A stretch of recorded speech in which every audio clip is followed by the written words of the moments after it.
kebaikan Tuhan yang Tuhan berikan dari hari lepas hari, sehingga kami dapat sampai ke tempat ini pada hari Minggu yang berbahagia ini. Biarlah Tuhan hari Minggu yang berbahagia ini kami kembali menyerahkan anak-anak ini ke dalam tangan Tuhan. Kami terlalu yakin dan percaya ketika kebenaran dan firman Tuhan yang diajarkan, maka anak-anak ini boleh menjadi berkarakter seperti karakter Kristus, dan anak-anak ini boleh menjadi anak-anak yang selalu takut akan Allah dan hormat akan orang tuanya, sehingga sepanjang hidup mereka menjadi kehidupan yang berhasil di dalam Tuhan. Dan biarlah Tuhan guru-guru sekolah minggu yang mengajar juga mengajar di dalam kebenaran, sehingga kebenaran dan firman Tuhan yang murni yang boleh diajarkan kepada mereka. Dalam nama Tuhan Yesus Kristus kami serahkan mereka beribadah di lantai 2. Haleluya. Dan kembali Tuhan, hari ini kami ingin masuk di dalam hadirat Tuhan yang begitu kudus dan suci. Hari ini Tuhan adalah hari yang juga menentukan bagi kami semua, hari yang merupakan titik balik bagi kami, sehingga hari-hari ke depan kami seharusnya menjadi pribadi yang lebih baik dan lebih benar di hadapan Tuhan. Oleh karena itu Tuhan, kami perlu Tuhan, kami perlu Roh Kudus-Mu untuk membimbing kami semua, menyentuh hati kami semua, merestorasi kehidupan kami, sehingga kami ini Tuhan boleh terus menjadi segambar dan serupa dengan Allah, sehingga jalan kekekalan, rel kekekalan yang setiap hari kami jalani, kami boleh sampai pada akhirnya menuju pada surga yang kekal. Oleh karena itu Bapak yang baik, biarlah berikan urapan-Mu yang baru kepada hamba-Mu.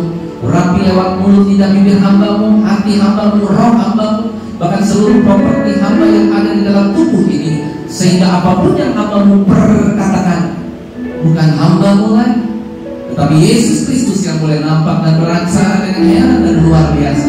Sehingga hari ini Tuhan, pulang dari tempat ini Tuhan, kami yang sakit dijamah dan disembuhkan, kami yang hari ini mengalami permasalahan berat, Tuhan adalah Tuhan yang dapat memberikan jalan keluar yang terbaik. Dan hari ini kalau kami putus akan pengharapan kami, maka hari ini juga ada energi yang super luar biasa dahsyat, yaitu kebenaran firman Tuhan yang akan membuat kami semua ini tetap pada pengharapan, karena pengharapan kami hanya Yesus Kristus, Allah yang hidup, Allah yang dahsyat, Allah yang besar, Allah yang tidak ada bandingannya terhadap apapun yang ada di dalam dunia ini. Terima kasih Bapa yang baik, berfirmanlah, kami akan duduk diam mendengarkan firman-Mu seperti telinga seorang murid dan hati seorang hamba. Seluruh umat Tuhan yang percaya, kita katakan bersama-sama, amin. Shalom Bapak Ibu Saudara. Pada sehat-sehat. Shalom. Semakin sehat, semakin dahsyat, semakin luar biasa. Kok nggak kedengaran suaranya? Semakin dahsyat, semakin sehat. Ya kan, bukan semakin gemuk tapi semakin sehat. Mari kita buka Injil kitab Mazmur pasal yang ke-40 ayat yang ke-6. Nah, hari ini saya akan berkhotbah dengan judul pribadi yang mengalami perkara besar. Pribadi yang mengalami apa? Perkara besar. Nah, nanti saya akan bagi khotbah ini, karena kalau satu kali itu tidak akan cukup. Di dalam pribadi yang mengalami perkara besar, saya akan ambil 3 bagian utama, satu minggu demi satu minggu. Yang bagian pertama ini adalah tentang memikirkan perkara besar. Jadi ini serial singkat. Yang kedua, kita bukan hanya memikirkan perkara besar, tapi kita yang kedua apa? Memperkatakan perkara besar. Dan yang terakhir, nanti serial yang terakhir yang ketiga adalah kita menantikan perkara besar itu terjadi dalam kehidupan kita. Ada haleluya? Oleh karena itu kita bagi dalam 3 topik utama, satu topik demi satu topik, mungkin 30 menit cukup atau 35 menit hari ini. Mari kita buka Mazmur pasal 40 ayat yang ke-6. Yang sudah ketemu, katakan amin, dan kita bangkit berdiri bersama-sama untuk kita bisa mendengarkan kebenaran firman Tuhan. Mazmur pasal 40 ayat yang ke-6. Sudah ketemu? Amin. Mari kita baca bersama-sama 1, 2, 3. Banyaklah yang telah kau lakukan, ya Tuhan Allahku, perbuatanmu yang ajaib dan maksudmu untuk kami. Tidak ada yang dapat disejajarkan dengan Engkau. Aku mau memberitakan dan mengatakannya, tetapi terlalu besar jumlahnya untuk dihitung. Dahsyat saudara. Sekali lagi yuk kita baca ayat ini supaya kita meresapnya, supaya kita mengetahui, supaya kita menyadari bahwa kita punya Allah yang besar dengan perkara yang besar. Sekali lagi kita baca dan kita simak baik-baik. 1, 2, 3. Banyaklah yang telah kau lakukan, ya Tuhan Allahku, perbuatanmu yang ajaib dan maksudmu untuk kami. Tidak ada yang dapat disejajarkan dengan Engkau. Aku mau memberitakan dan mengatakannya, tetapi terlalu besar jumlahnya untuk dihitung. Tuhan Yesus memberkati. Bapak Ibu Saudara yang terkasih, ini adalah bagian dari pribadi yang mengalami perkara besar. Pribadi yang mengalami perkara besar, saya bagi bagian yang pertama adalah memikirkan perkara besar. Kalau kita melihat Daud, saudara, Daud itu di ladangnya Tuhan, di ladangnya mengembalakan, dia begitu diberkati oleh Tuhan. Ketika dia mengembalakan kambing domba, dia sudah diberkati oleh Tuhan. Sampai dia menjadi panglima angkatan. Kalau sekarang mungkin panglima TNI. Dia menjadi panglima. Dia juga menjadi orang yang diberkati oleh Tuhan. Akhirnya Daud menjadi seorang raja. Menjadi seorang raja pun dia diberkati dengan sangat luar biasa. Begitu banyak perkara besar yang terjadi oleh Daud. Dan itu, oleh karena itu Daud menulisnya di dalam kitab Mazmur ini dengan mengatakan pada ayat yang ke-6, banyaklah yang telah kau lakukan, ya Tuhan. Ada amin saudara. Allah, maksudmu untuk kami, tidak ada yang dapat disejajarkan dengan Engkau. Aku mau memberitakan dan mengatakan, tetapi terlalu besar jumlahnya untuk dihitung. Nah saudara, begitu banyak tindakan-tindakan besar Allah di dalam kehidupan kita, ajaib, tindakannya itu mulia. Kalau tindakannya mulia, pasti tujuannya mulia. Oleh karena itu Daud menghargai begitu perbuatan besar Allah yang dilakukan oleh Allah, sehingga Daud yang tadinya memang dia bukan pujangga, dia bukan penyair, dia bukan orang yang bikin puisi, tetapi dia bisa begitu puitis, saudara. Karena apa? Karena Daud mengetahui ada perkara-perkara besar yang terjadi dalam kehidupannya hari lepas hari, bulan demi bulan, tahun demi tahun, sehingga Daud mengakuinya dan menulisnya di dalam kitab Mazmur ini. Oleh karena itu Bapak Ibu Saudara yang terkasih, didasarkan atas pengalaman Daud ini, ada urapan dan kuasa yang besar yang Daud alami, sehingga di balik perkataannya lewat Mazmur pasal 23 ayat 6. Coba kita buka Mazmur pasal 23 ayat 6. Apa yang firman Tuhan katakan? Coba kita buka dulu Mazmur 23 ayat yang 6. Firman Tuhan katakan begini, kebajikan dan kemurahan belaka akan apa saudara? Mengikuti aku. Ini ada lagunya ya. Mengikuti aku seumur hidupku, dan aku akan diam dalam rumah Tuhan sepanjang masa. Diam di rumah Tuhan seumur hidup. Menyaksikan apa? Menyaksikan kemurahan Tuhan, terus dan menikmati baiknya. Itulah Daud. Dia mengatakan pada Mazmur pasal 23 ayat 6, menikmati kebaikan Tuhan di dalam rumah Tuhan seumur hidup kita. Seumur hidup Daud dan seumur hidup kita. Yang percaya sekali lagi katakan amin. Perkara besar dapat terjadi karena satu hal. Begini saudara, kita seringkali bingung. Ada orang-orang tertentu yang mendapatkan perkara besar, tapi ada orang-orang tertentu yang setengah mati setengah hidup tidak mendapat perkara besar. Sebenarnya, jujur saya katakan, katakan baik sebagai seorang hamba Tuhan maupun sebagai seorang jemaat. Sebenarnya begini, saudara. Tuhan memperlakukan manusia di dunia ini semuanya sama. Tidak ada yang diperlakukan oleh Tuhan yang tidak sama.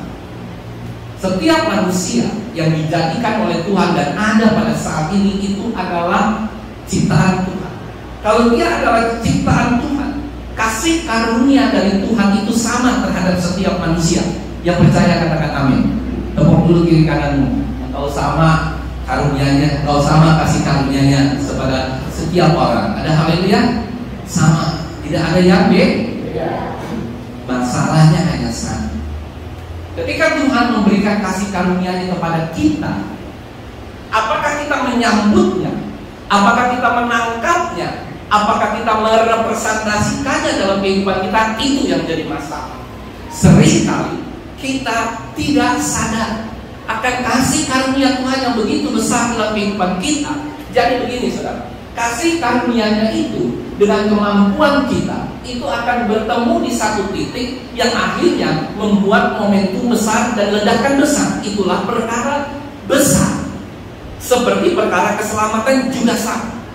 Saya mau tanya, Tuhan memberikan keselamatan hanya untuk kita, hanya untuk beberapa orang, atau hanya untuk semua orang? Semua orang.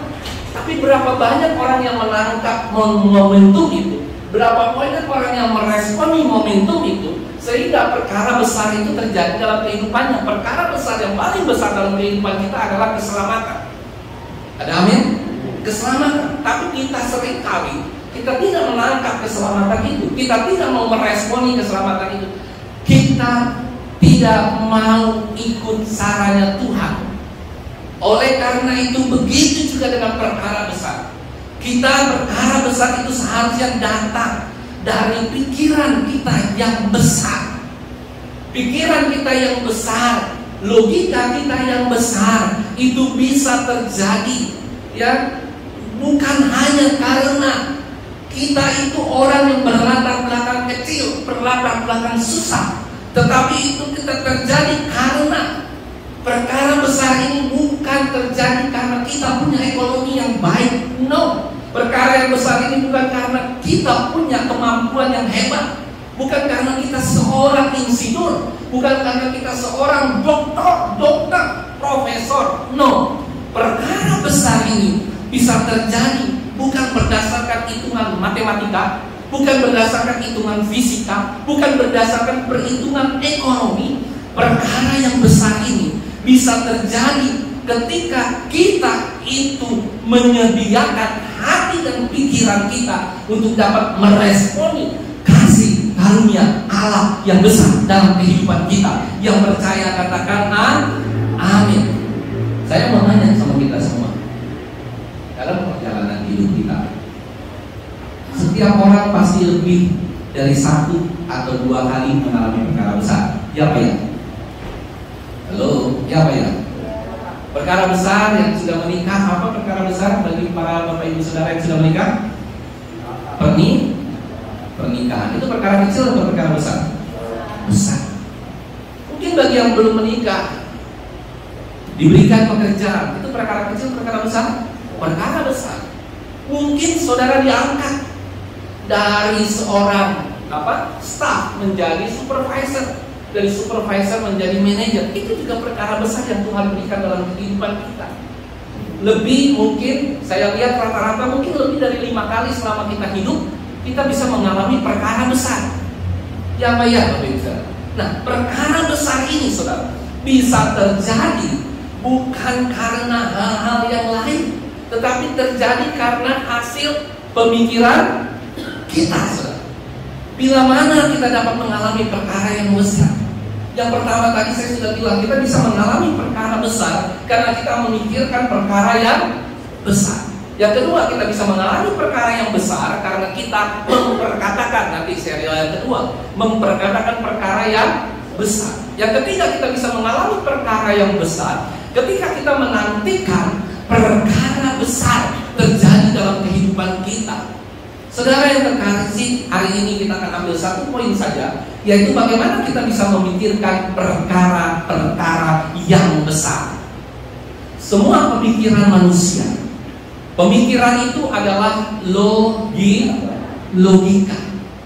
Dasar dari sebuah tindakan yang besar adalah pemikiran. Jadi gampang saja. Kalau dia pemikirannya besar, tindakannya kecil, itu berarti tidak sesuai. Orang harus yang berpikir besar, pasti kan tindakannya juga tindakannya besar. Dia berpikir besar, suatu saat dia mau menjadi pebisnis yang dulu, suatu saat dia ingin menjadi direktur utama sebuah perusahaan. Tapi langkah hidupnya setiap hari nonton YouTube, setiap hari tidur, setiap hari mangan, merono, turu apa? Itu. Habis turu lagi, mangan lagi, merono, turu lagi. Bagaimana kita bisa mengalami perkara besar kalau tindakan kita kecil, bahkan kita tidak bertindak? Saudara yang terkasih di dalam nama Tuhan Yesus Kristus, kalau kita mau mengalami perkara yang besar, pikiran ini adalah gambar. Pikiran ini adalah apa saudara?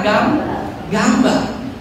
Saudara yang terkasih, kalau kita ingin membangun sebuah rumah, kita misalnya contoh ingin membangun sebuah gereja, apakah kita bisa kasih tahu sama tukang atau sama mandor, bang, bikin nih begini, saya nggak mau tahu, pokoknya kamarnya 2, kamar mandinya 2, selesai.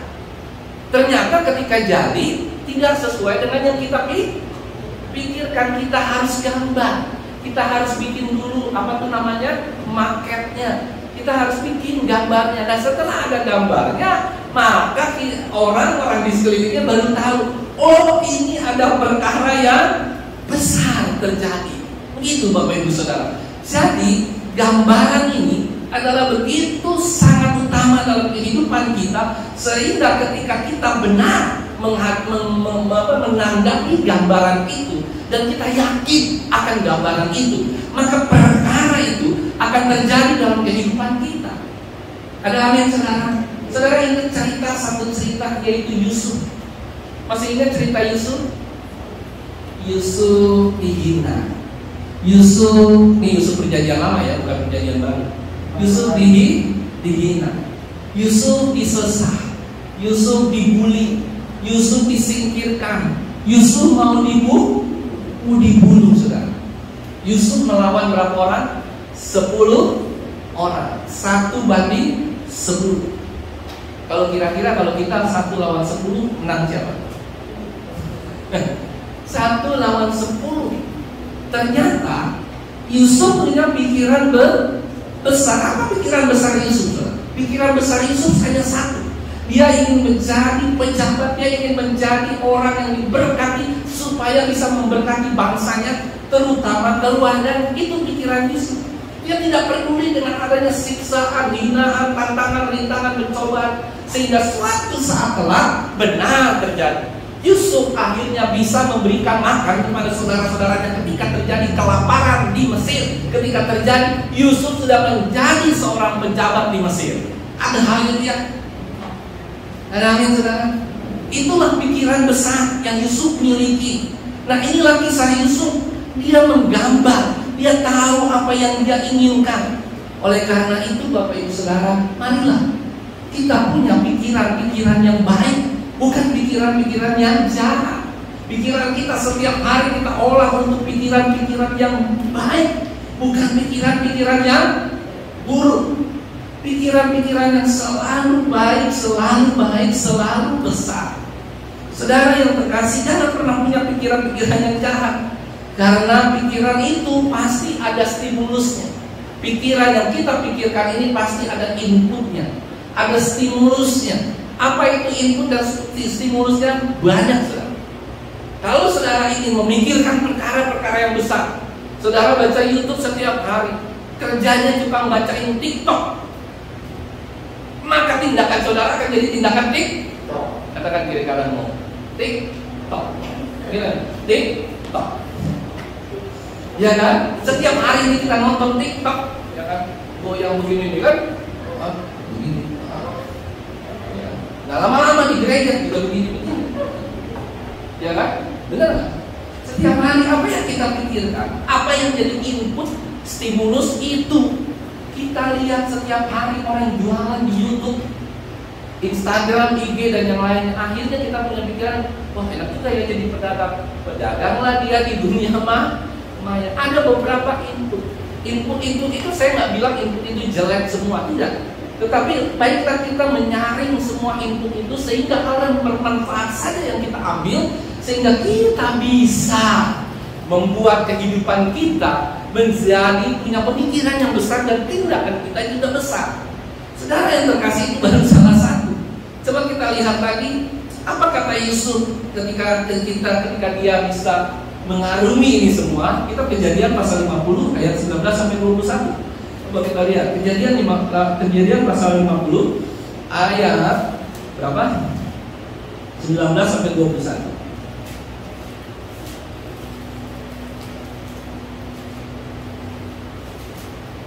Jadi anak-anak muda jangan punya pikiran ya, kalau sudah apalagi anak-anak wanita nih, pikirannya sampai simpel aja deh, pokoknya nggak usah kuliah, nggak sekolah, nggak usah apa-apa, selesai sekolah, punya pacar pejabat, langsung naik jabatannya jadi ibu pejabat. Saudara. Kejadian 50 ayat 19 sampai 21. Apa firman Tuhan yang katakan di sini? Tetapi Yusuf berkata kepada mereka, janganlah takut, sebab aku inikah pengganti Allah. Ayat 20. Memang kamu telah mereka-rekakan yang jahat terhadap aku, tetapi Allah, ini saudara lihat hebat kan? Allah telah mereka-rekakan untuk kebaikan, dengan maksud melakukan seperti yang terjadi sekarang ini, yakni memelihara hidup suatu bangsa yang besar. Ayat 21.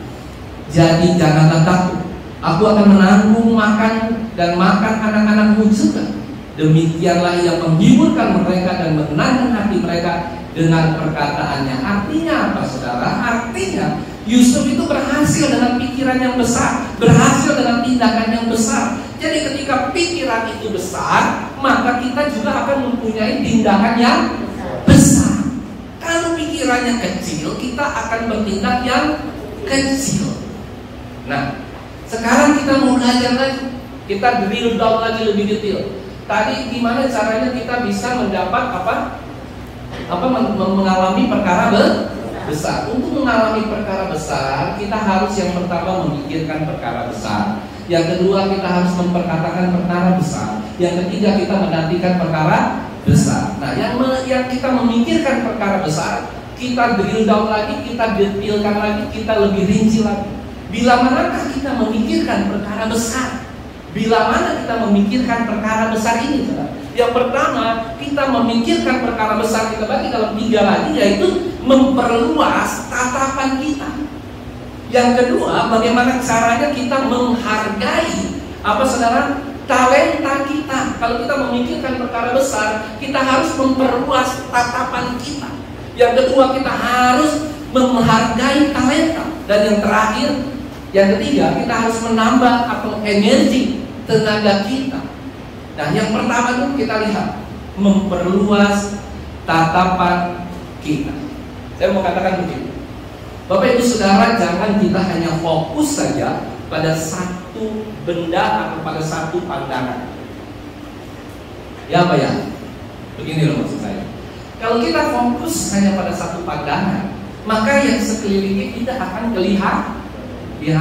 Waktu hari Sabtu, saya sempat jogging kan. Habis selesai jogging, makan bubur. Nah, waktu saya makan bubur, fokus saya ke tukang bubur. Saya lihatin tukang bubur kan, saya nggak peduli dengan sekeliling saya kan. Saya sekilas lihat, ini kayak ada Ibu Elisa, sekilas. Tapi saya nggak yakin, nggak mungkin dia lagi jogging. Nggak mungkin gitu kan. Nah, waktu saya lagi udah mau pesen bubur berdua Marvel, tiba-tiba ada yang manggil, wah saya lihat. Jadi bisa Ibu yang bisa nggak kelihatan karena saya nggak fokus, atau mungkin sudah lebih kurus. Ada haleluya? Kita nggak tahu. Ya, asal besok-besok saya terakhir makan lagi, oke. Nah, saudara yang terkasih, itu kenapa? Karena saya hanya fokus melihat satu saja dan tidak melihat sekeliling. Seharusnya kita sebagai manusia, kita tidak boleh hanya fokus pada satu saja permasalahan hidup ini. Kita hanya fokus. Kenapa saudara? Kita harus melihat setiap apapun dalam aspek di dunia ini. Saya belajar berkali-kali melihatnya bagaimana? Melihatnya 360 derajat. Jadi kalau kita melihat, kita nggak boleh melihat begini saja nih. Kita harus melihatnya begini nih. Wah, lihat, muter ke kiri. Ada haleluya. Kita harus melihat muter ke kanan. Jadi kelihatan semua, muter lagi, lama-lama pusing kan? Muter ke kiri. Jadi kelihatan semua nih. Apa yang ada di belakang saya, apa ada yang di depan, ada yang di sekeliling saya, ada di semua ini saya lihat. Ya apa ya saudara? Mengapa saya katakan demikian? Waktu kita mengalami masalah, waktu kita ingin membuat segala sesuatu, waktu kita ingin bekerja, waktu kita ingin berbisnis, kita harus melihat sekeliling kita. Yang pertama mungkin ketika kita mengalami masalah, kali-kali kita hanya fokus pada permasalahan kita saja. Yang saya katakan, aduh susah benar ya hidup gue, susah benar ya hidupku, aduh aku orang termiskin di dunia. Tapi ketika saudara melihat sekeliling saudara, ada ya yang lebih susah dari saya. Iya apa ya? Waktu saudara lihat lagi, ada pengemis yang matanya buta, ada pemijit, tukang pijit yang matanya buta. Ketika kita melihat sekeliling kita, itu kita menjadi sadar. Oleh karena itu saya katakan yang pertama, kalau kita mau mengalami perkara besar, kita harus bisa memperluas pandangan, tatapan kita, dan jangan pernah melotot pada satu fokus saja. Yang percaya katakan amin. Jadi jangan pernah kita khawatir, aduh kita hanya fokus pada satu, kita pelototin satu. Para wanita, para anak-anak muda juga sama. Kalau jangan melihat hanya satu fokus saja, aduh aku sudah senang sama dia, putus atau aku bunuh diri. Jangan. Saudara harus melihat semua. Sekeliling saudara bisa kelihatan, dari A sampai Z bisa kelihatan. Ada haleluya? Bisa melihat semua. Itu yang saya katakan, kita tidak fokus hanya pada satu saja, tapi kita bisa optimalisasikan segala perkara, segala pikiran kita. Kita bisa memperluas. Saudara, saya mau kasih tahu satu hal. Saya paling senang dengan peta elektronik. Semua senang nggak dengan peta elektronik? Tahu nggak peta elektronik apa? Google Maps, Waze, dan teman-temannya. Saya seringkali merasa sangat terbantu dengan peta itu. Ya, apa ya? Kalau kita ingin mencari alamat seseorang, kita pakai. Walaupun antara suami istri kalau lagi nyari peta sukari ribut, ya kan? Ini ke kiri, kagak, ini ke kanan lagi. Tapi paling tidak masih ada apa? Petanya dibandingin saudara nyari peta kagak ada petanya gitu kan, tambah pusing kan? Nah ini masih ada petanya, hidup ini peta, ya kan, jalan ke kiri, jalan ke kanan. Saudara tahu nggak? Peta elektronik itu dibuatnya dari apa? Ada yang tahu nggak? Itu peta elektronik itu dia menyewa menyewa satelit. Satelit itulah yang berputar mengelilingi bumi. Satelit itu disewa oleh Google, satelit itu disewa oleh Waze, satelit itu disewa oleh apa lagi itu ya? Ada sekarang sudah ada 4-5 peta elektronik. Nah itu disewa saudara. Nah, disewa dan dia itu tidak bisa ke lokasi. Peta satelit itu keliling, dia memperluas pandangannya. Satelit itu memperluas pandangan sehingga kita bisa. Saudara mau kemana? Cengkareng, ada mapsnya. Saudara mau kemana? Mau ke Danau Toba, ada mapsnya. Semua ada mapsnya saudara. Di Indonesia ada, di luar negeri ada. Kalau saudara bilang saya mau pergi ke Australia, coba sekarang pakai Google Maps atau pakai apa namanya? Pakai Waze, ada nggak? Ada. Berapa puluh ribu kilometer. Coba saudara Google surga, ada nggak? Neraka, ada nggak? Ya, karena kenapa? Satelit itu hanya ada di dalam dunia. Nah sekarang itulah yang saya katakan, dengan adanya kita punya pandangan yang besar, kita punya pandangan 360 derajat, maka ketika kita menghadapi tantangan, rintangan, kesulitan, itu yang menjadikan input dan masukan kita untuk kita bisa mempertimbangkan segala faktor-faktor itu, sehingga ketika terjadi tekanan-tekanan dalam kehidupan kita, maka kita tetap bilang bahwa kita punya Allah yang besar, Allah yang akan memberikan kita perkara besar, karena tatapan kita, pandangan mata kita itu besar. Kenapa kita tidak sering mengalami pandangan yang besar, tatapan yang besar? Karena satu hal, karena kita sering kali masih memiliki balok di depan mata kita. Oleh karena itu kita tidak bisa melihat seluruh yang ada di mata orang lain.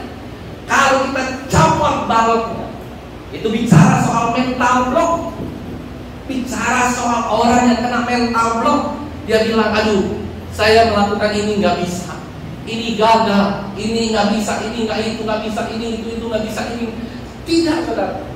Saya yakin dan percaya, apapun yang saudara inginkan dalam kehidupan saudara, saya yakin dan percaya itu akan terjadi dalam kehidupan kita. Yang percaya katakan amin. Asal kita punya gambar, punya keinginan untuk mencapai itu.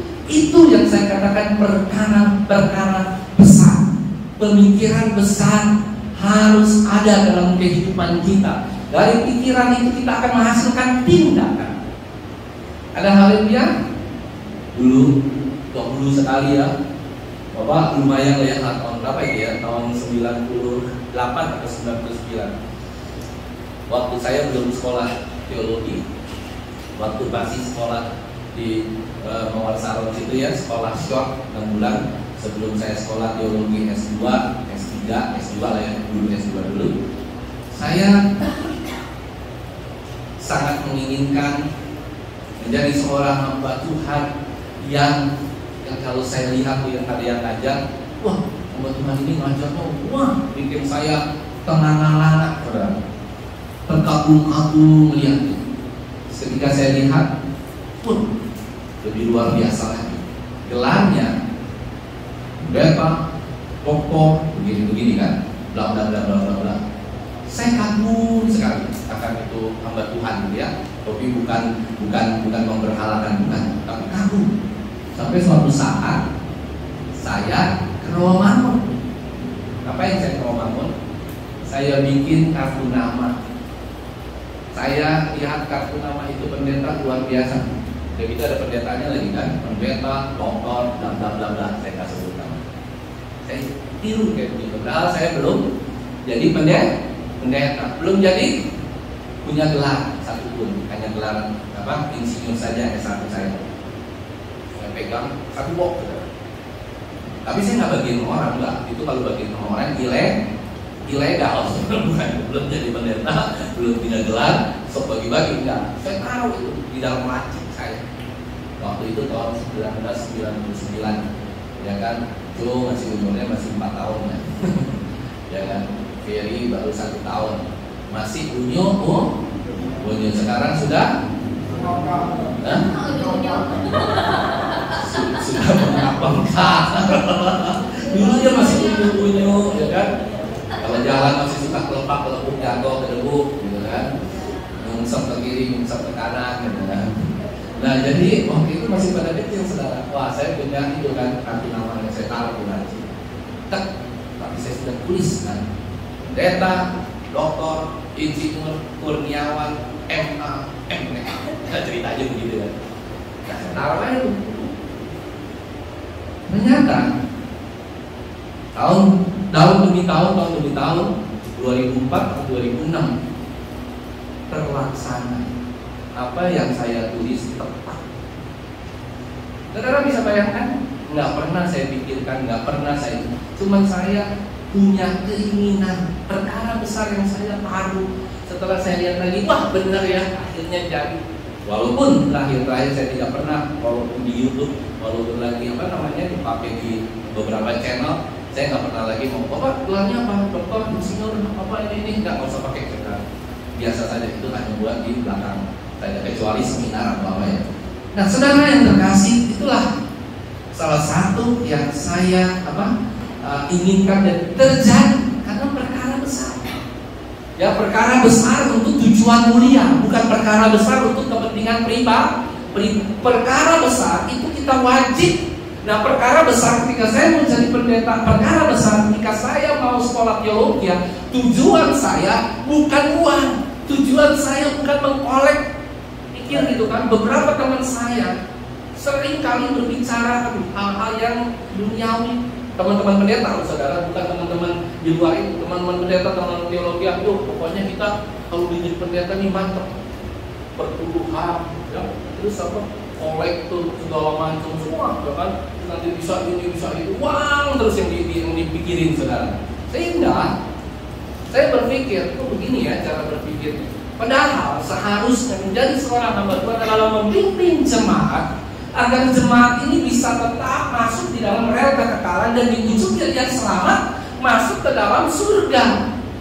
Sebenarnya hanya itu, saudara, membimbing. Nah, ternyata hal yang saya inginkan seperti itu akhirnya pelan demi pelan mulai terjadi. Pengajaran kita, semua apapun yang saya ingin lakukan itu sesuai dengan pemikiran the big konsep kita, sehingga kita jadi mengerti memang rencana Tuhan buat kita tuh seperti itu, dan kita rindu untuk menangkap menangkap kasih karunia-Nya Tuhan, sehingga kita bisa mengerti kasih karunia Tuhan kita tangkap pas match, dan itulah yang menjadi tujuan yang mulia dalam kehidupan kita.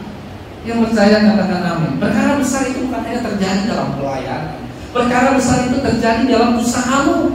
Perkara besar itu bisa terjadi di dalam pekerjaanmu. Perkara besar itu bisa terjadi di dalam apalagi saudara keluargamu. Ada hal yang kalau kau pikirkan. Saya sering kali memikirkan bahwa keluarga itu harus keluarga yang bahagia, bukan keluarga yang ribut setiap hari. Yang percaya katakan amin. Waktu kemarin dulu, minggu lalunya, ketika saya lagi menyelesaikan satu permasalahan di salah satu apartemen, mengerikan, seorang hamba Tuhan itu bisa tiap hari ribut dengan tetangganya, dengan istrinya, ada saja saudara ribut dengan bawahnya. Itu seorang hamba Tuhan, memang seorang pengajar, pendeta tapi pengajar. Nah, saya ingin memperlihatkan di sini bahwa hati-hati. Apa yang ada di pikiranmu akan menjadi tindakanmu. Yang percaya katakan kalau pikiranmu baik, tindakanmu akan menjadi baik. Kalau pikiranmu pelit, engkau tidak akan menjadi royal. Kalau pikiranmu waras, engkau akan menjadi orang waras. Kalau pikiranmu mau berantem aja setiap hari, emosi tinggi saja, itu akan menjadi tindakanmu. Tindakanmu bisa menggambar orang, tindakanmu bisa menonjol orang. Itu karena pikirannya kita, saudara. Pikiran kita ini berpengaruh besar di dalam seluruh aspek kehidupan kita. Oleh karena itu, saudara, perkara-perkara ini, saudara, harusnya kita bisa mengerti bagaimana kita memperluas wawasan kita. Jadi apa yang saya ingin katakan, waktu Tuhan memberikan Taman Eden kepada Adam dan Hawa, itu juga perkara besar. Dan Adam dan Hawa sebenarnya mengerti bahwa Adam dan Hawa itu diberikan seluruh bumi. Coba kita lihat Kejadian pasal 1 ayat 29 supaya kita mengerti ya. Kejadian 1 ayat 29. Apa yang firman Tuhan katakan? Berfirmanlah Allah, lihatlah, aku memberikan kepadamu segala, apa saudara? Segala, bukan separuh. Segala tumbuh-tumbuhan yang berbiji di mana, saudara? Di mana? Hanya di Taman Eden atau seluruh bumi? Jadi begini, kalau saudara baca Alkitab lebih rinci lagi, saudara akan mengerti. Kenapa Adam dan Hawa ditaruh di satu taman Eden? Kenapa dia tidak dibiarkan untuk melewati Taman Eden, keluar lewat dari Taman Eden? Karena di luar Taman Eden itu belum ada apa-apa. Belum ada tanaman, belum ada hewan di luar ya. Jadi dia hanya ada di tamannya. Tetapi Tuhan sudah bilang bahwa manusia, Adam dan Hawa, termasuk kita semua, akan diberikan apa tadi? Ayat 29, akan diberikan seluruh tumbuh-tumbuhan yang berbiji di seluruh bumi dan segala pohon-pohonan yang buahnya berbiji. Itulah akan menjadi apa saudara? Makanan. Tapi manusia salah. Manusia bukan makan apa tumbuh-tumbuhan, makan apa buah yang berbiji. Akhirnya manusia makan apa? Hewan. Anjing dimakan, babi dimakan, ini dimakan, semua dimakan. Akhirnya jadilah kita, ya kan, hari-hari. Nah saudara, di luar itu semua kita bisa melihat bahwa kita harus seperti juga Daniel. Daniel juga sama saudara. Dia memikirkan perkara-perkara yang besar. Ketika dia ada di negeri orang, Daniel mengerti bahwa dia harus memikirkan negaranya. Dia bukan memikirkan pribadinya. Satu lagi, kalau kita memikirkan orang lain, kita memikirkan negara kita memikirkan tetangga kita memikirkan jemaat, kita memikirkan orang-orang yang susah di sekeliling kita, berarti kita sedang memikirkan perkara-perkara besar dalam kehidupan kita. Kalau kita hanya memikirkan perkara kita sendiri, kita hanya memikirkan kehidupan pribadi kita sendiri, kita sedang memikirkan perkara-perkara yang kecil, egois, dan sifat kemanusiaan itu hanya egosentris saja. Dan itu akan membuat kita dilihat oleh orang, oh ini orang hanya memikirkan perkara-perkara yang kecil. Efeknya apa saudara? Dia akan berbulan, dia akan bergumul dengan perkara-perkara yang kecil seumur hidupnya sampai dia mati. Tapi ketika dia mencoba memikirkan perkara besar seperti Daniel, luar biasa. Daniel dikenal orang, Daniel akhirnya menjadi pejabat. Sekalipun mungkin Daniel juga banyak mengalami kegagalan dalam hidupnya, tapi Daniel bisa berhasil untuk mengalami perkara-perkara yang besar. Sekalipun kita sudah coba, kita ini secara pribadi kita sudah coba gagal lagi, kita harus tetap mencoba, karena yang ada di pikiran kita adalah perkara-perkara yang besar. Ada hal yang lihat? Saya bukan orang yang punya uang waktu saya masih baru lulus SMA, walaupun sebelumnya bergelimang dengan harta, ya kan, dari kakek nenek saya segala macam, itu sangat-sangat berharga. Tapi ketika saya SMA mengalami kejadian buruk, sehingga kita sama sekali tidak punya apa-apa, tidak punya uang, sampai saya tidak punya rumah, dan akhirnya saya kos bersama dengan mama saya, orang tua saya, papa saya meninggal. Saya anak tunggal dan saya tidak pernah ketika minta bantuan, sekali saya minta bantuan sama paman saya, sama sekali ditolak dalam keadaan zero, tidak punya uang, no. Besok gak bisa makan, serius. Besoknya udah gak bisa makan.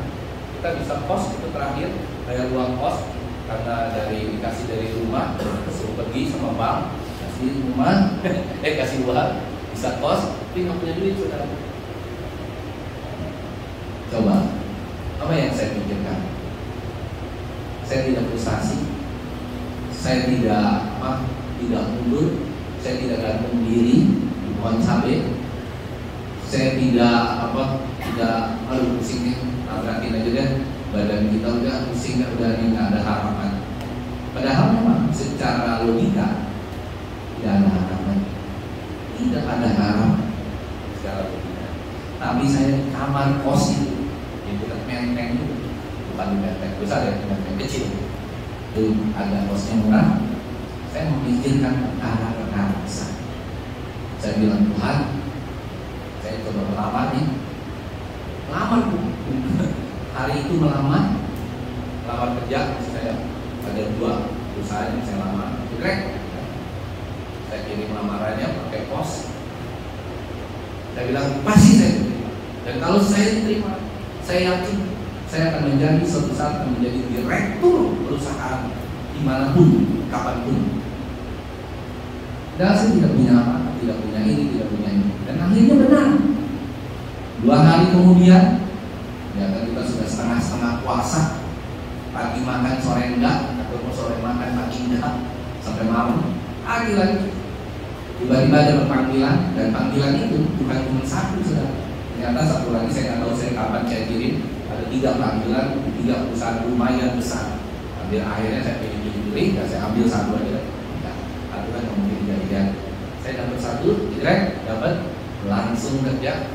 Disitulah Tuhan saya bilang, ayo Tuhan, saya mau memikirkan perkara besar. Perkara besar yang pertama, dari tidak punya rumah, saya ingin punya rumah. Hanya beberapa saat, 1 tahun, saya sudah punya rumah, punya kredit. Begitu terus saya memikirkan perkara besar. Ini berbicara soal perjuangan, bukan berbicara soal hartanya. Yang ingin saya katakan di sini adalah, coba kita semua, bukan hanya orang-orang yang anak-anak muda, tapi kita juga orang-orang yang tua. Jangan pernah kita bilang, aduh kita sudah lucu, kita sudah tua. Kita harus tetap memikirkan perkara-perkara yang sekalipun situasi dan kondisinya seakan-akan tidak mungkin, tetapi Tuhan yang kita sembah, Dia bisa membuat yang tidak mungkin menjadi mungkin, karena Dia Allah, Dia bukan manusia. Saya yakin dan percaya kalau saudara tetap memikirkan perkara-perkara yang besar, luar biasa. Yusuf yang ada di perjanjian baru, sebelum dia mendapat masukan dari malaikat, kan si Marianya lagi melendung, ya kan, lagi hamil, melendung. Waktu pertama kali dia bilang apa? Aduh udah deh, saya nggak mau nih, saya nggak berani nih. Tapi ketika malaikat berbicara sama dia, maka pandangannya, pikirannya menjadi berubah. Oh, ternyata ini juru selamat yang akan lahir lewat rahim istriku. Akhirnya dia terima. Dan akhirnya Yusuf mengalami perkara-perkara besar dengan pemikiran yang besar, karena inputnya adalah dari input rohaninya Tuhan. Saya mau katakan hari ini saudara, biarlah kita semua jadi mengerti pribadi yang mengalami perkara besar adalah pribadi yang selalu memikirkan perkara-perkara yang besar. Ayo mulai sekarang jangan pernah kita takut, jangan pernah kita khawatir. Yang orang-orang sebutkan di tahun ini menjadi tahun yang apa? Krisis, multidimensi, resesi.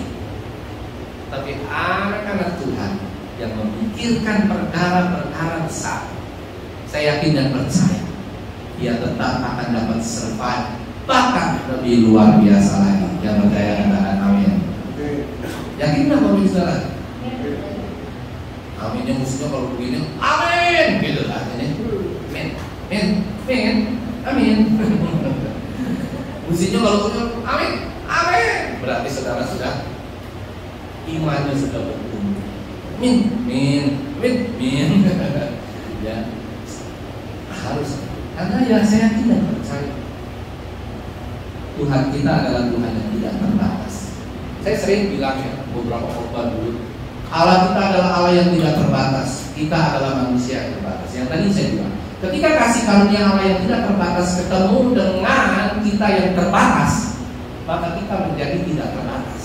Kan percaya katakan amin. Tapi manusia ini bodoh. Manusia seringkali bodoh. Kenapa saya katakan demikian? Manusia seringkali berharap pada manusia, sedangkan manusia itu sendiri terbatas. Kita andalkan, ibu ini kaya ya, bapak ini kaya ya, si ini bos ya, kan saya berharap sama dia saja dah. Lah dia juga terbatas, dia juga manusia. Ini dalam keadaan krisis, semua manusia punya keterbatasan. Pasti manusia itu lebih mementingkan pribadinya, keluarganya, semuanya, tetek mengek, semua diperhatikan. Dia tidak memperhatikan lagi sekelilingnya. Tetapi Allah yang kita sembah, Allah yang terus memperhatikan kita. Yang percaya katakan amin. Jangan takut. Nggak perlu takut saudara. Waktu tahun 98, waktu Ferry mau lahirkan, tapi nggak bisa lahir. Maksudnya bukan Ferry melahirkan ya, walaupun perutnya gede. Waktu wah ketawanya paling gede itu. Waktu istri saya mau melahirkan, maksud saya tahun 98 ya, saya gara-gara jadi gini, saya kerja di satu perusahaan asing, itu bosnya naik pesawat dari Jakarta pulang ke Singapura karena Chris Mon yang itu yang Soeharto di lecturing. Kapalnya meledak, saudara. Itu saudara baca masih ada sampai sekarang. Dia bawa duit $1 juta atau $2 juta ya, mau pulang kampung. Kapal meledak, dia mati, saudara. Saya lupa namanya siapa. Mati. Presiden direktur kita udah keadaan krisis, mati. Perusahaannya namanya Oliver Gap. Tiba-tiba datang pengumuman, semua pegawai perusahaan dibubarkan, saudara. Sila kasarnya kalau saudara kena PHK, saudara. Saya pernah mengalami sekali. Waduh, nggak kerja di saat krisis. Very mau lahir lagi kan, udah gitu susah lahirin lagi, ya kan? Mau lahir ada banyak banyak nggak bisa ke rumah sakit segala macam. Kalau dia bulan Juli, itu kan kejadian bulan Mei, dia lahir bulan Juli. Nah, udah begitu saudara, waduh ini apa yang harus kita lakukan? Ya Allah yang kita sembah, itu Allah yang luar biasa. Saya langsung berpikir, saya pikir yang besar. Saya bukan pikir, waduh besok nggak makan nih, waduh ini bagaimana nih, besok begini, tabungan juga nggak seberapa. Saya pikir satu hal, saya punya uang sedikit, tiba-tiba bertolongan Tuhan. Tahu nggak? Bunga deposito bulanan saat itu 5% sebulan. Ya nggak? Benar nggak? Waktu itu kan semua dolar naik, segala naik, deposito itu 5%. Tapi buat bawa duit ke bank itu penuh dengan resiko. Bawalah kita ke bank duit kan, yang seberapa itu luar biasa, saudara. Dengan uang bunganya saja, ya saudara bisa bayangkan 5%. Kalau punya duit 100 juta aja berapa? 5 juta. Saat itu kita nggak perlu uang banyak-banyak, 2 juta buat hidup udah tahun 98 itu sudah cukup. Punya duit 50-60 juta saja, 2% sudah berapa? 1,2 atau 1,5, ya kan? 60 juta, 5% 3 juta, 3 juta udah bisa hidup. Gaji saya waktu itu baru cuma 3 juta, 2,5 juta bahkan. Jadi saya masih bisa hidup dengan uang tiap bulan 3 juta, 3 juta, 3 juta. Sampai akhirnya krisis mulai mereda, loan atau kerjaan ada lagi, saya kerja lagi, bunga deposito sudah turun lagi. Dahsyat kan pertolongan Tuhan. Kenapa saudara? Saya selalu berpikir tentang perkara-perkara besar. Semua apapun yang kita lakukan, berpikirlah dalam pelayanan kita pikir perkara besar. Di dalam apapun kita pikirkan perkara besar. Yang percaya katakan amin. Jangan kita bilang udah kemampuan kita segini, ya udah deh jadi begini. Tapi hati-hati ya, jangan over confidence, saudara. Jangan bilang, wah saya pasti bukan masalah pasti. Saudara pikirin, saudara imanin dengan melangkah. Dan saudara bilang saya mau jadi presiden, ya kan? Wah, tapi perkaranya tiap hari cuma dengerin TikTok Presiden Jokowi lagi TikTok, dengerin lah begini, cuma begitu doang. Saudara nggak ada actionnya. Jadilah saudara presiden TikTok. Mau jadi artis, jadilah saudara artis TikTok yang tiap hari goyang-goyang sendiri di kamar mandi, ya kan, main sendiri di kamar mandi, apa sendiri semua. Jadi presiden TikTok, artis TikTok, saudara, ya kan, pendeta TikTok, semuanya serba TikTok. Jadilah pikiran besar, saudara harus merealisasikannya dalam tindakan yang besar. Bekerja, apa saja lakukan kerja. Karena ketika kita bekerja, ketika kita melakukan apa saja, nanti di situ akan ada mujizat yang tidak pernah kita pikirkan sebelumnya. Ada hal dia, saudara tiba-tiba tak, saudara diangkat, tiba-tiba tak, saudara ini. Tapi kalau saudara di rumah saja, DRS, dapat segala sesuatu. Saya mau katakan hari ini, ayo kita sama-sama punya mental, jangan mental blok lagi, tapi kita punya mental yang memikirkan perkara besar. Yang kedua, kita harus menghargai talenta yang kita miliki, saudara. Orang bisa lahir dengan cacat, tapi saya mau katakan hari ini setiap orang yang lahir pasti punya talenta. Katakan kiri kanan, kau punya talenta. Katakan, kau punya talenta. Minimal setiap orang tuh punya 2 talenta. Minimal. Saya tahu pasti setiap orang punya 2 talenta. Ada amin saudara? Ada yang talentanya joget, ya apa ya? Bener, orang joget itu nggak main-main. Emang saudara pikir joget bisa bikin? Orang yang nggak biasa joget, kayak teman saya joget kayak robot. Dia kalau joget kan, kalau orang joget kan buat yang itu ada di pikiran. Bener saudara. S2 dia jogetnya kayak robot. Nggak main loh, tapi kan kamu 4 tahun sebelum 2 tahun sebelum, wah kalau waktu nambah itu duluan, aja masih ada masyarakat videonya, saya videoin, wah jogetnya luar biasa, apa namanya enak gitu loh, nggak kaku. Tapi kalau orang yang kaku itu kan talenta yang bisa kita manfaatkan, bernyanyi, macam-macam talenta yang kita bisa manfaatkan. Oleh karena itu tidak ada orang yang lahir tanpa talenta. Nah, menghargai talenta, kita selalu diberikan ada 1 talenta. Ada berapa tuh? Ada 5, ada 10. Taruhlah kita jangan yang 10, taruhlah yang 5. Tapi kita dikasih 1 talenta pun jangan dikubur. Jangan dipendam. 1 talenta ini harus kita kembangkan. Hari ini, tahun ini, segala macam bisa jadi 5 talenta. Ada hal yang yang 5 talenta bisa jadi 10 talenta. Kita kembangkan terus, saudara, lebih dari 1. Jadi kalau kita punya talenta, kita harus jadi musisi. Jadi musisi yang berhasil. Jadi pedagang yang berhasil, bukan pedagang bangkrut. Musisi kacau balau, saudara. Jadi pendeta, pengkhotbah yang benar, bukan bikin orang tidur. Harus saudara punya talenta itu harus dikembangkan, saudara. Jadi jangan main hasilnya. Itu terserah Tuhan, tapi kita sudah mengembangkan bakat dan talenta kita sehingga ketika kita dititipi talenta yang Tuhan berikan, maka talenta itu akan kita jalankan. Satu-satunya talenta terbesar dalam hidup kita adalah keselamatan. Yang percaya katakan amin.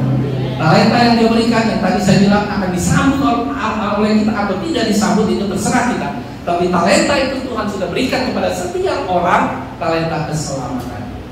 Apakah kita akan meresponi keselamatan itu atau tidak, itu adalah urusan Bapak Ibu Saudara masing-masing. Tapi kalau kau meresponi keselamatan itu, kau akan bertindak, melakukan segala sesuatu sesuai dengan keselamatan yang Tuhan rindukan terjadi dalam kehidupan kita. Ada haleluya? Talenta yang besar itu akan membuat kita juga memiliki tindakan yang besar, perkara-perkara yang besar dalam hidup kita. Dan yang terakhir, Bapak Ibu Saudara, saya ingin, tapi sebelum yang terakhir, saya ingin juga membuat satu ilustrasi ya. Jangan sampai saudara, setiap hari kita harus maju. Jangan sampai kita tidak pernah maju. Di dalam hidup manusia itu tidak boleh berhenti. Harus terus maju. Jangan pernah takut akan tantangan kita. Ya, kita cuma berhenti karena satu hal. Apa saja? Kita boleh berhenti bukan mati. Kalau mati yang berhenti beneran. Kita berhenti hanya karena kita berdoa. Yang percaya katakan kiri kanan, doa dan kau. Kau doa kau, gitu kan? Kita berhenti hanya karena kita berdoa. Ya. Bukan yang lain-lain. Kita berhenti dalam aktivitas kita berdoa. Doalah kau, gitu kan? Jangan cuma bang berdoa, adik berdoa, ucap berdoa, puter berdoa. Ya, jangan sampai kita tidak berdoa. Saudara yang terkasih, kita harus berdoa, kita harus berbuah. Talenta itu harus menghasilkan buah. Kalau tidak menghasilkan buah akan dipotong. Itu sudah benar-benar gereja yang tidak menghasilkan buah, gereja yang tidak berbuah, gereja yang tidak bisa dinikmati akan ditutup, akan dipotong oleh Tuhan. Selesai. Dan kita di ujung kehidupan kita, maka kita harusnya jangan sampai ketika kita mati kita masuk ke dalam TPA. Bukan TPI. Ya, kalau TPI apa? Tempat pemakaman umum. TPA, tempat pembakaran akhir.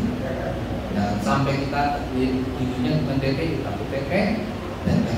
Ayo, mari gunakan talentamu. Bisa nyanyi, walaupun suara fals, Banyak orang-orang yang walaupun talentanya nggak di situ, tapi dia kepingin di situ. Walaupun suaranya naik turun, fals, itu dia tetap bersemangat. Ya kan? Walaupun bukan talentanya dia, kadang-kadang seperti itu. Apalagi orang yang punya talenta kan. Saudara, yang terakhir kita harus, yang terakhir apa? Untuk kita bisa memikirkan perkara besar tadi apa? Untuk kita bisa memikirkan perkara besar tadi apa? Yang pertama? Nah, jangan lupa. Yang kedua punya talenta. Yang pertama apa tadi? Hah? Bukan memikirkan perkara besar, punya. Yang keduanya talenta kan? Yang ketiga? Hah? Bukan, itu pokok utamanya. Memikirkan terus apa? Terus menantikan. Nah, itunya pokok. Tapi dari memikirkan itu ada 3. Yang kedua tadi talenta, yang terakhir menambah energi. Yang pertama tadi apa? Lupa semua ya. Nah, nanti dengar aja nanti video khotbahnya ya. Yang terakhir menambah energi dan tenaga. Energi manusia itu kita bisa dapat perkara besar itu bukan hanya dari faktor makanan secara jasmani, tapi energi dari makanan rohani. Coba kita buka yang terakhir Yesaya pasal 40 ayat 29 sampai 31. Ini yang kemarin juga minggu lalu saya buka ayat ini sama lagi. Yesaya berapa? Yesaya 40 ayat 30 29. Kita baca deh ya berganti-gantian supaya semangat. Yesaya 40 ayat 29 sampai 31. Saya baca ayat 29. Dia memberi kekuatan kepada yang telah dan menambah semangat kepada yang tiada berda. Berarti Tuhan yang memberikan kita tenaga. Ayat 40, ayat 30-nya berapa? Apa saudara?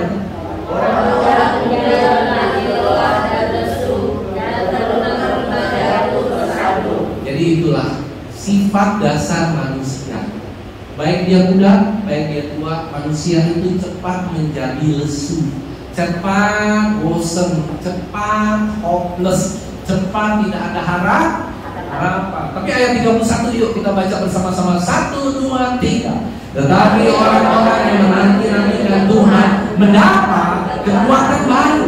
Mereka semua para raja wali yang naik terbang dengan kekuatan sayapnya. Mereka berlari dan tidak menjadi lesu. Mereka berjalan dan tidak menjadi lelah. Haleluya. Itulah Tuhan berjanji akan memberikan pertolongan. Ketika kita mengalami pertolongan, Dia berjanji memberikan kekuatan. Orang yang menanti-nantikan Tuhan mendapat kekuatan yang baru. Kalau saudara hari ini kita lagi acara seperti ini, tiba-tiba mati lampu, AC mati, semua mati. Kita pernah mengalami itu ya beberapa saat yang lalu. Mati lampu PLN semua mati. Kalau tenaganya tidak ada, kita nggak bisa apa-apa. Tenaga ini sangat dibutuhkan. Power dari energi, ketika tidak ada energi, tidak ada tenaga, maka semua tidak akan bisa beraktivitas. Manusia juga sama. Kalau kau tidak pernah baca firman Tuhan, tidak pernah punya energi kekuatan yang selalu baru dari firman Tuhan, bagaimana kita bisa keluar dalam masa yang sukar ini? Inilah tenaga, inilah, saya ngomong kasarnya cuma satu, simple dan kasar. Inilah bensin yang percaya katakan. Ingat ya hari ini bensin.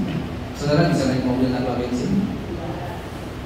Mobil apapun perlu bensin. Walaupun sekarang diganti sama listrik, tetap semuanya perlu bahan bakar minyak, bahan bakar listrik, tapi mungkin bahan bakar yang lain. Tapi tetap perlu energi.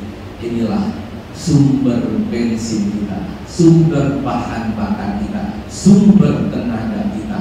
Tanpa ini, saudara akan loyo, saudara akan naik motor dut-dutan, ya seperti motor payung. Kenapa saudara? Bensinnya kurang. Kalau kita, ya, nggak pernah dengar firman Tuhan, nggak pernah saudara baca secara pribadi firman Tuhan, tiap hari saudara akan menuntutan. Ya apa ya? Ini tuntutan, itu tuntutan. Tuntutan itu begini saudara, takutan terus, takut, jadi takut, ini nggak percaya ini. Karena saudara nggak ada ini. Tapi ketika ini ada, apapun yang terjadi dalam hidup kita punya energi yang kita menjadi kuat seperti burung ranjau. Kita mendapat kekuatan yang baru. Semakin kena badai, dia semakin terbang tinggi. Semakin kena badai, semakin terbang tinggi. Kita belum kena badai sudah jatuh. Ada haleluya? Ada amin saudara? Jangan seperti ilustrasi yang saya mau gambarkan terakhir. Ini yang anekdot untuk menutup. Ketika suatu saat ya, ada 3 orang, satu dari Inggris, satu dari Amerika, satu dari Indonesia. Ya kan? Yang pertama, melon ditaruh di atas kepala. Yang akan mana orang Inggris dipanah. Cepret, melonnya kena. Cepret, belah 2 melonnya. Terus dia bilang, orang Inggris ini bilang apa? I'm Robin Hood. I'm Robin Hood. Terus yang kedua pakai apel, ya kan? Karena Amerika suka apel, makanya apel jadi Macintosh. Cepret sama si Amerika. Serempet. Apa itu namanya? Apelnya kebelah 2. Terus dia bilang apa? I am Superman. Indonesia lah yang nggak mau kalah. Itu kecil, melon gede. Apa itu namanya? Apel lumayan juga. Saya pakai buku. Buku kecil nggak saudara? Di sini mau coba? Nanti saya panah. Wah, dengan sangat hebat. Kayak dapat kaca kan. Serempet, cepet, kena jidatnya. Inna ilah, wah inna ilah, mati. Terus jadi bangga. You apa? Robin Hood. I'm Robin Hood. Yang satu, I'm Superman. Indonesia, I'm sorry. I'm sorry. Mati. Minta maaf ya. I'm sorry. Dan ayam kental tapi I'm sorry. Ya, jangan seperti itu. Itu energi yang salah. Apa itu sebenarnya maknanya? Saya mau kasih tahu kalian. Jangan sok-sokan. Kalau kita tidak punya landasan iman, jangan sok-sokan maju berperang. Orangnya mati, yang kita layani bukan jadi hidup. Ada haleluya? Amin. Tuhan memberkati. Biarlah jangan yang diingat. Ya, khotbah ini apa? Oh, I'm Robin Hood, I'm Superman, I'm sorry. Ya, hari ini kita tahu pribadi yang akan mengalami perubahan besar adalah pribadi yang memikirkan perkara-perkara yang besar. Perkara besar bisa terjadi karena kita menghargai talenta yang besar. Karena banyak hal yang akan kita lakukan dengan kebesaran lain. Haleluya. Yuk kita angkat satu pujian. Katakan sama Tuhan, terima kasih Tuhan buat hari ini yang indah dan luar biasa ini. Harus memperluas pandangan kita, talenta kita, dan juga menambah energi kita agar kita tetap kuat dan tegar pada masa yang sukar. Kita angkat satu pujian, kita katakan bersama satu-satunya yang kuandalkan. Terima kasih Bapak yang baik buat kebenaran firman Tuhan hari ini. Biarlah firman Tuhan ini boleh menjadi rema dalam kehidupan kami. Kami mau pribadi yang mengalami perkara yang besar, yaitu kami pribadi yang akan memikirkan perkara besar. Dan ketika bila mana itu bisa terjadi, memikirkan perkara besar, karena kami juga rindu untuk menghargai talenta dan Tuhan mereka. Kami juga mau Tuhan agar kami bukan hanya menghargai talenta, tapi kami memperluas pandangan kami, memperluas tatapan kami.